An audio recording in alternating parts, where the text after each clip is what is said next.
Assalaamu calaykum. Barnaamijkeena maanta waxaan ka hadli doonaa daawade maxaad ka taqaanaa tirada saynisyahano, mufakiriin, qorayaal, injineero Muslim ah kuwaas oo dhammaantoodba ku baxay gacanta hay-adda sirdoonka Israa'iil ee loo yaqaan Mossad. Tan iyo 1960-maadkii waxaa la aaminsan yahay in hay-adda sirdoonka Israa'iil ay dishay saynisyahano Muslimiin ah. Bishii Diseembar 2016 magaalada Ifrah koonfur bari ee dalkaasi Tunisia waxaa lagu dilay saynisyahan lagu magacaabi jiray Maxamed al-Sawaari.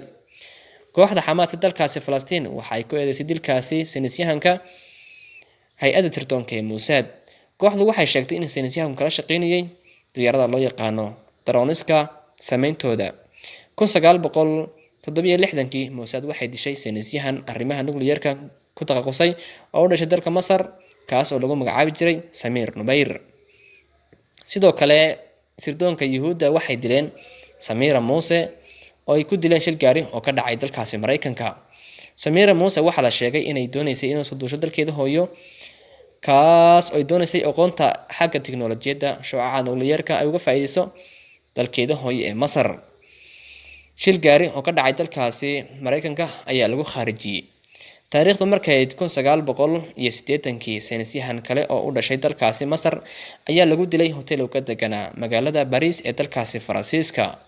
Ninkan ayaa wuxuu ahaa aqoonyahan ku takhasusay xagga sameynta atomikada shucaaca nukliyeerka waxaana dilkiisa lagu eedeeyay hay-adda sirdoonka Israa'iil ee loo yaqaan Mossad. Saynisyahanku wuxuu gacanta ku hayay barnaamijka sameynta atomikada shucaaca nukliyeerka ee dalkaasi Ciraaq waxaana lagu magacaabi jiray Yaxya al-Mashaal. Taariikhdu markay 1991 sirdoonka Israa'iil waxaa la aaminsan yahay inay dalka Faransiiska ku dileen saynisyahan u dhashay dalkaasi Lebanon kaas oo lagu magacaabi jiray Ramaal Xasan. Taariikhdu markay 1993 waxaa dab la qabadsiiyay kuriga ka deganaa Qaahira saynisyahan caan ahaa kaas oo lagu magacaabi jiray Jamaal Hamdan. Eheladiisu waxa ay sheegeen in ay falkaasi ka dambeeyay hay-adda sirdoonka Israa'iil ee loo yaqaan Mossad. Waxaa gurigiisii laga waayay dhammaanba buugaagtiisii uga hadli jiray dhibaateynta tacdiyeynta ummadda Islaamka ee Yuhuudda. Taariikhdu markay 1997 jaajuus ka tirsanaa kooxda Israa'iil ee Mossad ayaa ku fashilmay isku day dil oo doonayay inuu ku sameeyo madaxii siyaasadda kooxda Xamaas Khalid Meshaal waxaana fashilkaasi uga dhacay magaalada Jordan ama Urdun. Sidoo kale taariikhdu markay 2004 Ibrahim al-Lahari oo ahaa saynisyahan u dhashay dalkaasi Ciraaq kuna takhasusay arrimaha nukliyeerka ayaa lagu dilay magaalada Yacquuba ee dalkaasi Ciraaq.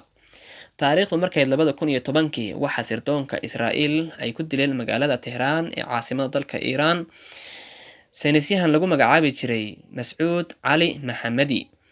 Isla sanadkii 2010 waxay sirdoonka Israa'iil ay dileen Majid Shahriyari oo ah saynisyahan u dhashay dalka Iiraan ayaa lagu dilay qarax gaari oo ka dhacay magaalada Tehraan caasimadda dalka Iiraan. Dilalkaasi waxaa si toos ah loola xiriiriyay Mareykanka iyo hay-adda sirdoonka Israa'iil ee loo yaqaan Mossad.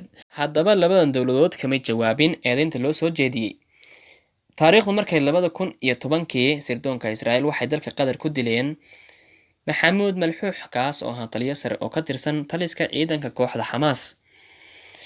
Daawade halka ay noo joogto qaybtan kaga hadlaynay tirada saynisyahano Muslimiin ah ay dileen hay-adda sirdoonka Israa'iil.